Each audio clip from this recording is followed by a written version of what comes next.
우리 찬양팀을 응원해 주십시오. 예, 오늘 읽을 하나님의 말씀은요, 예레미야 2장 13절입니다. 예레미야 2장 13절입니다.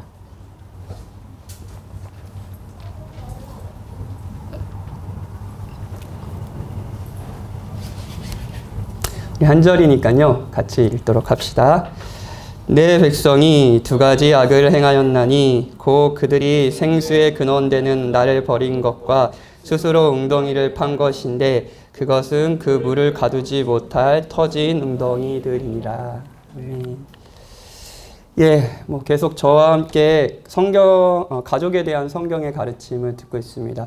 특히 우리 모두 작년이고 대부분이 이제 결혼과 함께 이제 작년에 이제 속하게 됐기 때문에 결혼 그리고 가정을 이루는 것 이런 것들이 어떤 것인지 좀 많이 고민하고 또 씨름하고 사신다고 생각이 듭니다. 그래서 내일 다음 주까지 아마 할 것 같아요. 한 5번 정도 설교를 하면서 성경이 가족에 대해서 가르치는 거에 대해서 좀 살펴보려고 합니다.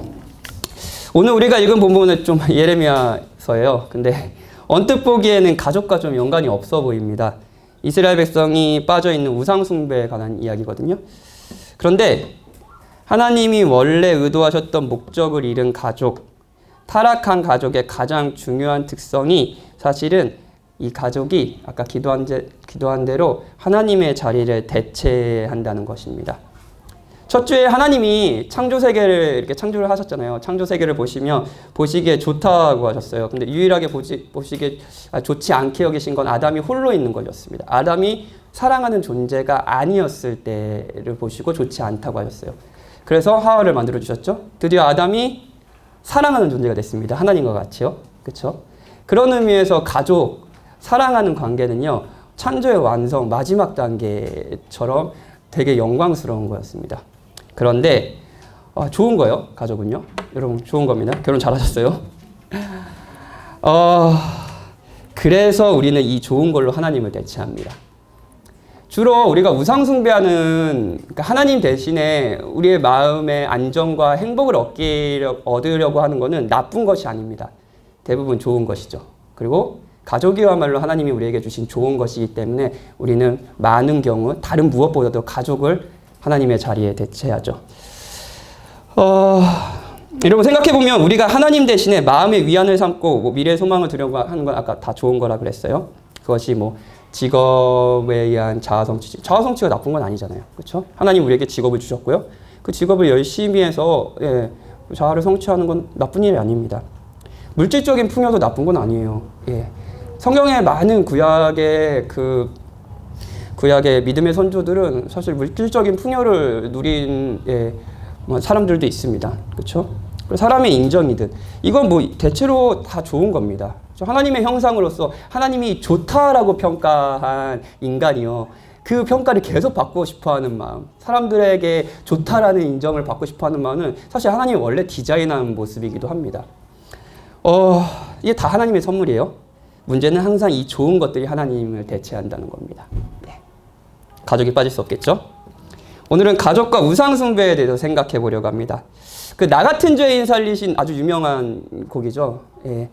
그 찬양을 쓴 존 뉴턴이라는 그 찬양을 쓴 분이 계십니다. 근데 그분이 신혼부부들을 만나면 이런 권면을 했다고 해요. 잘 행복하게 사십시오. 뭐 주로 이렇게 얘기하잖아요. 근데 이런 권면을 했다고 해요.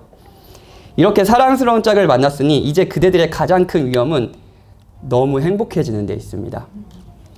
우리의 거짓된 마음은 형통한 시절에 우리를 가장 중대한 악으로 유혹합니다. 바로 생수의 근원을 떠나서 터진 오늘 본문 읽은 거예요. 터진 웅덩이 옆에 앉는 것이지요. 그래서 두 사람에게 당부하노니 우상숭배를 조심하십시오. 나도 이 문제로 고생했습니다. 그것이 온갖 가상의 두려움으로 나를 괴롭히며 지독한 굴욕과 비탄에 빠뜨렸습니다. 자꾸만 행위언약으로 치닫는 이 낡은 누룩이 지금도 내게 들러붙어 있습니다. 이 아내를 통해서 구원을 받고자 하는 이 행위언약이요. 오늘 본문은 하나님께서 예레미야라는 선지자를 통해, 예레미야는 뭐 눈물의 선지자죠. 그렇죠? 이스라엘이 하나님의 심판, 바벨론으로부터 패망해서 패망하는 장면을 그대로 본 눈물의 선지자입니다. 그 선지자를 통해 이스라엘 백성의 죄를 고백하라는 내용입니다. 이스라엘 백성이 도대체 무슨 죄를 졌길래 하나님께서 그 백성들을 바벨론의 손을 들어서 치시는 걸까요? 뭐 이스라엘은 진짜 많은 죄를 졌습니다. 실제로 하나님께서 금지하신 온갖 악한 행동들을 했어요. 권력자들은 탐욕으로 백성들의 것을 빼앗았고요. 그래서 이스라엘의 땅엔 가난한 자들이 울부짖음으로 가득했습니다. 원래 하나님께서 율법대로 하나님이 명령하신 방법대로 그 소유를 나눴다면요, 이스라엘에는 굶주린 사람이 없었을 겁니다. 뭐 희년 뭐 이런 것들이 다 있었으면요, 그렇죠? 근데 강한 자들은요, 언제나 그렇듯 지금도 그렇듯 약한 자들의 것을 착취해서 자신의 삶의 안위로 삼으려고 했습니다. 종교 지도자들은 하나님의 뜻을 가르치기보단 백성들의 입맛에 맞는 가르침을 계속 줬습니다. 온갖 폭력이 난무했고요, 성윤리는 무너졌습니다. 진짜 악한 사실은 뭐 바벨론이 들어와서 바벨론의 패망으로 지옥이 된 게 아니라요, 이미 지옥이었어요. 하나님 심판하기 전에도요. 그리고 하나님은 그들이 행한 악의 본질을요, 오늘 본문에서 지적하십니다. 두 가지 악을 행했다고 해요. 샘물에 빗대서 비유하는데 악함을 지적하시는데요. 그 당시 이스라엘 지역은 농사를 짓기 굉장히 힘든 지역이었습니다. 일단 큰 강이 없어요. 이집트에는 나일강이라는 엄청난 큰 강이 있었잖아요. 그럼 비가 안 와도 그 나일강에서 물을 끌어다가 농사를 지을 수 있었거든요. 근데 큰 강이 없어요. 거기다가 비가 와도 이 땅이 이렇게 잘 그 물들을 이렇게 가둘 수 있는 땅이 아니라 물이 다 스며드는 땅이었어요. 그러니까 농사 짓기 굉장히 힘든 땅이었죠. 그래서 농사를 짓는데 가장 중요한 건 비가 오는 거였습니다. 물을 어떻게 해야 할까가 되게 중요했어요. 그래서 이제 뿐만 아니라 물을 어떻게 할까가 중요하니까 당연히 물이 나오는 우물, 샘을 찾는 것도 굉장히 중요한 일이었겠죠. 그런데 이런 환경에서 영구히 물이 솟아나는 샘물을 찾은 농부가 있다고 해봅시다. 이제 물 걱정을 하지 않아도 돼요. 평생 거기서 물이 나오니까요. 그런 샘을 찾았어요. 거의 엄청난 행운이겠죠. 이스라엘이라는 그 환경 안에서요. 고대 근동 거기서요. 그 사회에서요. 물 걱정을 하지 않아도 되는 거예요. 그런데 그 샘물을 버린대요. 그 샘물을 버리고요, 물을 얻고자요, 스스로 웅덩이를 판답니다. 이미 그 샘물이 있는데 그 샘물 소용없어 라고 놔두고 자기가 우물을 판다는 거예요. 근데 거기에는요, 물이 저장되지 않아요. 이것이 악의 본질이라고 이야기합니다. 그냥 악의 본질이 약한 사람을 괴롭히는 거, 아니면 뭐 탐욕적으로 살아가는 거, 아니면 뭐 폭력을 행사하는 거, 이 정도가 아니라요, 영원한 샘물을 버리고 너희가 스스로 우물을 판 것이다 라고 이야기해요. 아담에서부터 지금 우리까지 여러분 마음 가운데 악이 있다면, 여러분이 죄를 범하고 있다면 마음의 동기는 이겁니다. 영구히 나오는 샘물을 버리고요, 우리 스스로 물을 얻고자 하는 거죠. 하나님은 이스라엘 백성을 향해 한량없는 샘물을 주셨습니다. 살아계신 하나님의 사랑과 공급하심으로 이스라엘 백성은 살 수 있었어요. 수차례 경험했어요. 이스라엘 백성만큼 하나님의 살아계심을 그러니까 아주 극적으로 경험한 민족이 어디 있겠습니까? 애굽으로부터 구원해내셨어요. 10가지 재앙으로요. 그리고 홍해가 갈라졌습니다. 40년 동안 광야에서 먹고 살았습니다. 그리고 가나안 땅을 차지할 때 이스라엘 백성은 강하지 않았습니다. 여리고성은 강한 성을 얻은 이스라엘 백성의 이유는 뭡니까? 그냥 돌았어요. 그 성을요. 그리고 성은 무너졌죠. 다 하나님의 역사였습니다. 이 모든 것이 이스라엘 백성을 돌보시고 이스라엘 백성의 안위를 책임지고 영원한 행복이 누군가에 있다는 것을 하나님이 가르쳐 주시는 방법이었습니다.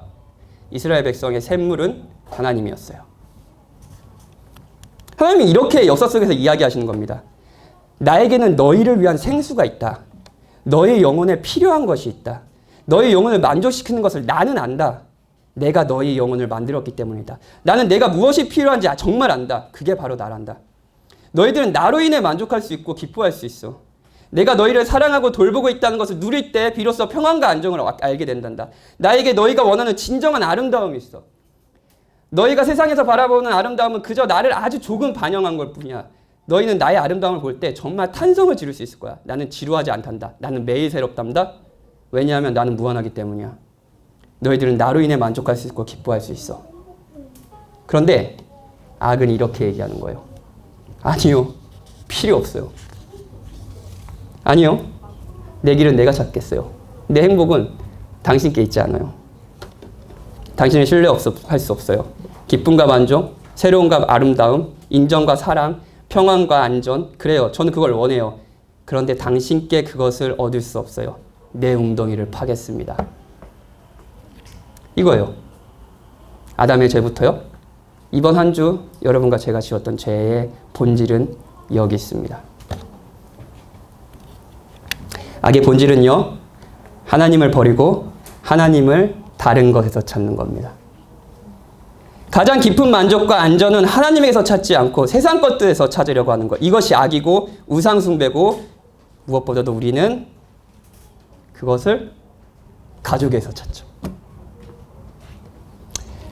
존 뉴턴은 자꾸만 행위언약으로 치닫는 이 낡은 누룩이 지금도 내게 들러붙어 있습니다라고 말했어요. 왜 행위언약일까요? 하나님만이 주실 수 있는 것들을 배우자에게 바라고, 배우자가 보내오는 사랑과 존경과 인정에서 자존감과 존재감을 얻으려고 하는 것, 배우자를 바라보며 구원을 얻으려고 하는 것, 이게 행위언약이니까요. 이 사람과 가족이 되면, 이 사람을 사랑하면, 이 사람의 사랑을 받으면 천국이 만들어질 것 같은 거예요. 자, 결혼하기 전에 이런 기대가 있으셨나요? 저는 있었습니다. 아내가 있네요, 오늘도. 여기에 가족의 고통이 있습니다. 왜냐하면 누구도 하나님을 대신해서 여러분을 사랑할 수 없기 때문입니다. 그리고 여러분도 저도 하나님처럼 다른 누군가를 사랑할 수는 없기 때문입니다. 그런데 서로가 하나님을 원한다면 지칠 겁니다. 실망도 하겠죠? 배우자에게 늘 건강하고 행복하고 나를 기뻐하고 인정해 주어야 한다는 감당 못할 중압감을 떠안기는데, 그 중압감을 감당할 사람은 존재하지 않습니다. 진짜 문제는요, 잠시 행복할 수는 있어요. 그리고 하나님과 멀어지는 거죠. 성경에 보면 이 부분에서 우리에게 굉장히 친근감을 주는 인물이 있어요. 저는 이제 목사님이 지난주에 은혜의 여정 그 야곱에 대해 설교할 때 굉장히 야곱이란 인물의 친근감을 느꼈거든요. 박현진이 여기 있네. 이렇게 야곱을 보면서 생각을 했는데, 야곱이에요, 야곱. 야곱은 온전하지 못한 부모의 사랑을 받았고요. 온전하지 못하게 아내들을 사랑했고요. 자기 역시 온전하지 못한 부모가 됐습니다. 진짜 파탄난 가족의 중심에 있어요, 야곱이요. 이삭은 에서를 편애했습니다. 쌍둥이 중에 형을 좋아했어요. 이런 잘못된 사랑으로 에서는 거만하고 버릇없고 고집세고 충동적인 사랑을 자랐습니다. 팥죽에 자신의 장자권을 팔아버릴 정도로요. 반면에 야곱은 아빠의 사랑을 못 받기 때문에 냉소적이고 울분에 찬 사랑으로 자랐습니다.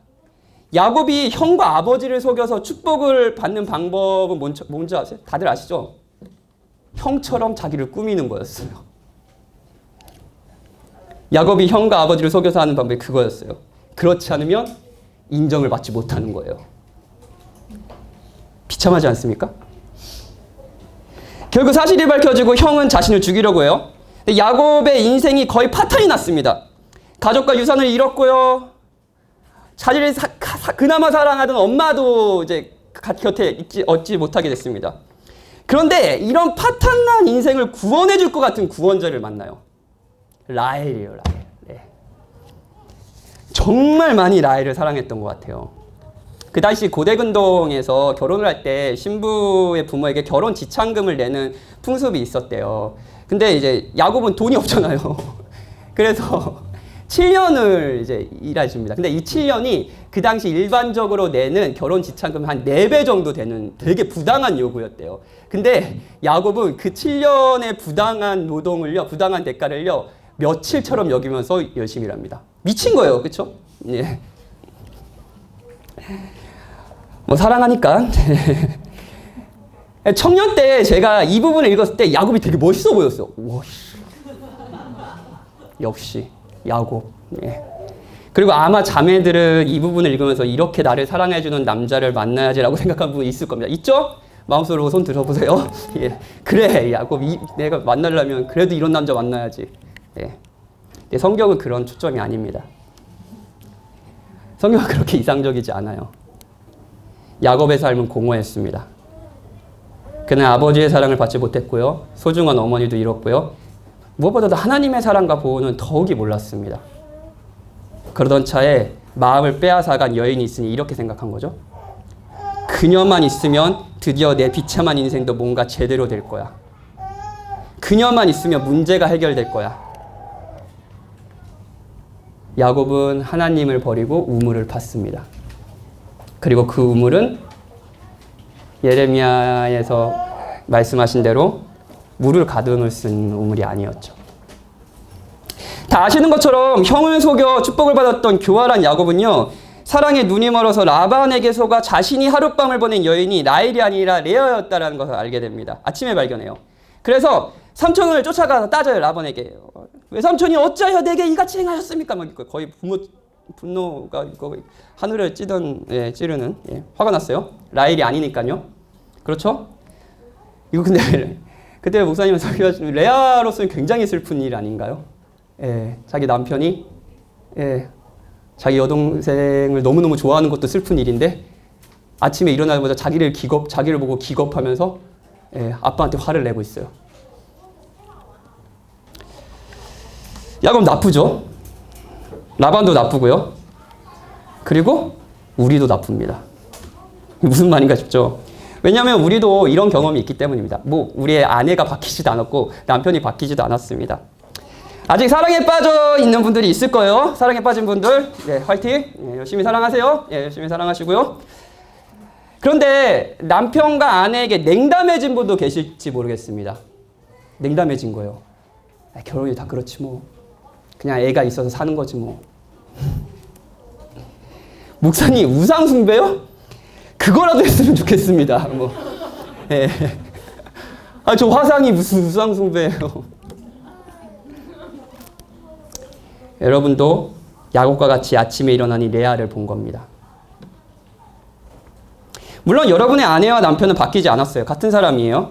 그런데 나를 구원해주고 행복하게만 해줄 거라 기대했던 그 아내, 그 남편 라헬은 결혼해보니 그렇지 않은 사람인 거예요.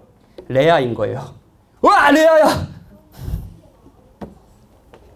여러분이 지금 남편과 아내에게 냉담해져 있다면, 어떤 기대도 없고 그냥 살고 있다면 그거 역시 우상숭배의 결과입니다. 구원이 실현되지 않았거든요.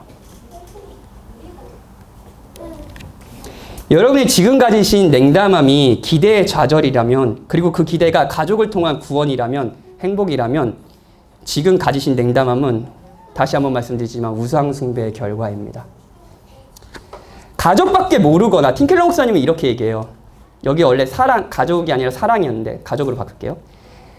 가족밖에 모르거나 가족의 냉담에 있다면 가족이 신적 위력을 발휘해 우리의 생각과 삶을 뒤틀어 놓은 겁니다. 이건 정상적인 게 아니에요. 하나님은 원래 의도하신 가족이 아닙니다. 문제는 야곱의 우상숭배가 계속된다는 거예요. 이 사랑하는 여인이 안타깝게 두 아들을 남기고 일찍 죽어요. 그러면 우상숭배가 이제 끝나나? 라헬을 향한 야곱의 기대대로 이제 야곱을 행복하게 해주지는 못했잖아요. 라헬이요. 하나님이 아니니까요. 그런데 야곱의 우상숭배는 라헬에게서 낳은 아들들로 이어집니다. 이게 진짜 현실적이지 않습니까? 요셉과 베냐민이에요. 그리고 이 우상숭배의 결과로 정말 가족은 파탄이 나버리죠. 형들이 요셉을 미워해서 요셉을 죽이려다 팔아버려요. 야곱의 우상숭배는 라헬에게서 끝나지 않았어요. 저를 이제 보시면서 이제 제가 설교 시간에 막 이한이 얘기 많이 하고, 그리고 막 성경 공부할 때도 이제 가족 얘기 많이 하거든요. 근데 이제 느끼셨을 거예요. 이렇게 딱 보시면 저 일반적인 아빠보다 아들을 생각하는 것이 조금 과하다라고 생각하는 분이 계실 거예요. 감사하게도 그걸 좋게 보는 분도 계시고, 왜 그러지? 이렇게 너무 과한 거 아니야? 막 이렇게 생각하는 분도 계실지 모르겠습니다. 여러 이유가 있어요. 여러 이유가 있습니다. 그런데 야곱을 삶을 살펴보며 내린 결론은요, 저는 아내에게도 그리고 이어서 아들에게도 하나님을 원하고 있다는 거예요. 저는 아내를 만나면 내 비참한 인생도 뭔가 달라질 거라고 생각했고, 이 여자가 나를 사랑만 해준다면 문제가 해결될 거라고 생각했습니다. 전혀요. 그렇게 맺어진 가족은 여전히 고통이 있었습니다. 아니, 그 생각 자체가 제가 아내를 고통스럽게 한 거죠. 뭐 야곱처럼 우와 레아야 이렇게까지는 않았어요. 근데 저의 냉담한 시선을 아내는 느꼈겠죠.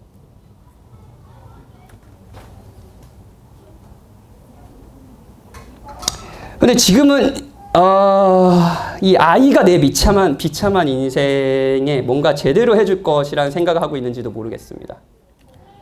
어찌됐든 저는 우물을 팠고요. 그 우물은 저의 갈증을 달래주지 못했습니다. 여러분은 어떠십니까? 어떤 분은 아직 라헬을 얻기 위해 7년을 며칠도록 일하는 시간을 보내는 분도 계실지 모르겠습니다. 예, 뭐 7년이지만 뭐 그 며칠 같이요. 사랑에 빠져 있는 거죠. 열심히 사랑하세요. 예. 어떤 분은 으아 레아야 그분도 계실 거예요. 그래서 냉담해진 분도 계실지 모르겠습니다. 아니면 우상 숭배가 요셉에게까지 이어진 분도 계시겠죠. 어찌됐든 하나님을 최고로 사랑하지 않을 때 그 어떤 모습이든 여러분과 저는 정상이 아닙니다. 여러분도 저와 같다면 우리는 어떻게 해야 될까요? 여러분도 저와 같이 우상 숭배에서 헤어나오지 못한 채 지금의 삶들을 살아가고 있다면, 실망과 기대가 왔다 갔다 하는 삶에서 살아가고 있다면, 내가 너무 남편과 아내를 사랑했어 라고 했으면 어떻게 해야 될까요? 제가 2주제로 지난주부터 제자훈련을 했어요. 가족에 대한. 그러니까 이 부분에서 제일 선원님들 고민하는 지점이 있어요. 우상숭배인 걸 알았어요. 자, 우상숭배야. 남편이 좀 실망을 하게 해주는 거야. 그러면 내가 우상숭배구나 이걸 깨닫는데요. 그래서 이렇게 그래. 그러면 조금 약간 냉담해지잖아요. 냉담해지면은 또 남편이 잘해주기 시작한대요. 눈치를 보면서. 그러면 또 우상숭배를 하고. 지겹지 않습니까 이거? 예.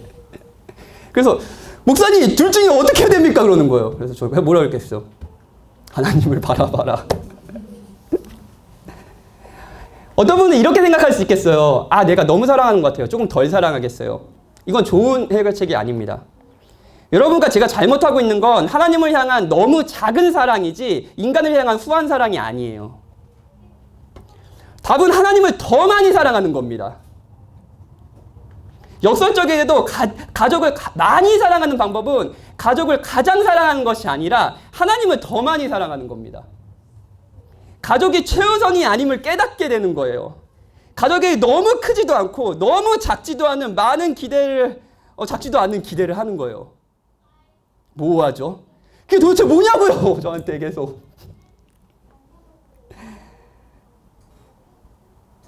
과도하게 사랑하다 과도하게 냉담해지는 이 극단의 삶에서 우리는 어떻게 가족을 사랑할 수 있을까요?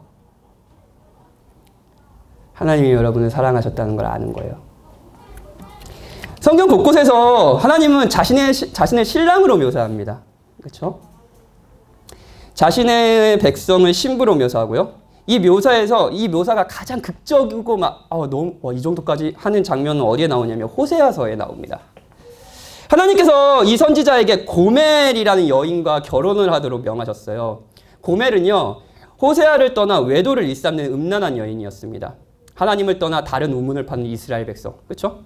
같죠? 그리고 우리를 상징하겠죠? 고멜은 다른 남자를 찾아다닙니다. 호세아라는 남편이 있음에도요. 3장에서 고멜이 그냥 음란한 정도, 그냥 다른 남자를 잠깐 만난 정도가 아니라 몸을 팔기까지 했던 것 같아요. 예. 그래서 호세아가 아내를 되찾으려면 그녀를 소유하고 있던 사람에게서 그녀를 도로 사오는 수밖에 없었습니다. 값을 치르고요. 진짜 비참한 장면 아닙니까? 그런데 하나님 그렇게 하라고 명령하세요. 호세아 3장 1절부터 3절입니다. 여호와께서 내게 이르시되 이스라엘 자손이 다른 신을 섬기고 건포도 과자를 즐길지라도 여호와가 그들을 사랑하나니 너는 또 가서 타인의 사랑을 받아 음녀가 된 그 여자를 사랑하라 하시기로 내가 은 15개와 보리 한 호멜 반으로 나를 위하여 그를 사고 그에게 이르기를 너는 많은 날 동안 나와 함께 지내고 음행하지 말며 다른 남자를 따르지 말라. 나도 내게 그리하게 하리라 하였노라. 사랑하는 여러분, 이것이 그냥 호세와 고멜 부부의 이야기 정도가 아니라는 것을 기억하셨으면 좋겠어요. 하나님은 자기와 자기 백성에 대해 이야기하고 계십니다. 하나님은 하나님과 여러분에 대해서 이야기하고 계세요. 그의 백성은 계속해서 다른 우물을 팠습니다. 그의 백성들은 계속해서 자신을 버리고 다른 남편을 찾았습니다. 근데 그의 백성들이 찾은 남편은요, 계속해서 자기 하나님이 주신 선물이었어요. 그 중엔 가족도 있죠. 그런데 하나님은 그의 백성을 다시 찾기 원하셨습니다. 그럼에도 불구하고요. 호세아 선지자가 부정한 배우자를 사랑하려면 값비싼 희생을 따르듯이 하나님도 대가와 희생을 마다하지 않고 우리를 끝까지 사랑하셨습니다. 우리는 하나님께 최악의 결혼을 드렸습니다. 계속해서 하나님이 아닌 그 자리에 다른 것을 채우는, 그분이야말로 가장 오랫동안 최악의 결혼 생활을 하고 계십니다. 여러분이 아니에요. 그분이에요. 우리 마음은 그분을 등지고 우상에게로 향하기 일쑤였어요. 우리는 지독히 형편없는 배우자였으나 그분은 우리를 버리지 않으셨습니다. 신약 성경에는 그리스도를 향한, 그리스도가 우리에게 하신 구원을 어떤 단어로 표현하냐면 속량이라는 단어로 표현합니다. 속량 뭐냐고요? 값을 치러서 그 종을 사는 거예요. 하나님이 값을 치르셨고요. 음란한 우리를 사셨습니다. 아내로요. 그리고 이렇게 얘기하시죠. 나와 함께, 너는 많은 날 동안 나와 함께 지내고 음행하지 말며 다른 남자를 따르지 말라. 나도 내게 그리하리라. 사랑하는 여러분, 여러분 중에 결혼 생활과 가정 생활이 불행해서 냉담한 마음으로 와, 가족이 내 십자가야 라고 하는 분이 계실지 모르겠습니다. 저 아들놈이 내 십자가야. 내가 진짜 십자가에 달린 심정입니다. 이런 생각하시는 분이 계실지 모르겠어요. 그런데 여러분, 그런 심정일 뿐 하나님은 진짜 그런 일을 당하셨습니다. 그리스도가 십자가에 달리셨어요. 우상숭배를 하는 저와 여러분들을 위해서요. 사랑하는 여러분, 우리가 계속 남편과 아내에게 이렇게 이야기합니다. 아이들에게도요. 당신이 내게 상처를 입혔지만 나는 최고의 배우자이신 예수 그리스도께 상처를 입혔습니다. 그런데도 그분은 계속 나를 덮어주시며 용서하십니다. 이렇게 그분께 받은 사랑이 족하기에 나도 당신에게 똑같이 해줄 수 있습니다. 여러분, 여기에 우상숭배의 종결이 있습니다.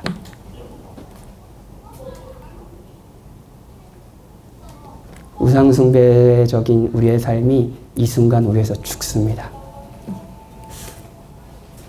그리스도를 바라보십시오. 그분을 바라볼 때 여러분이 그토록 찾던 구원이 있습니다.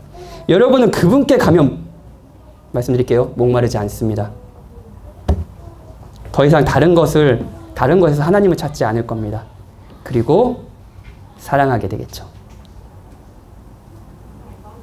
아이러니하게도 우리가 가족을 가장 사랑하는 방법은 가족을 가장 우선순위에 두는 것이 아니라 하나님을 사랑하는 것입니다. 그 일이 하나님께서 여러분을 어떻게 사랑하시는지 알 때, 그 사랑이 여러분의 마음에 감격을 주고 충만히 채워질 때 여러분은 다른 가족을 꿈꿀 수 있을 겁니다. 우리 같이 찬양하고 기도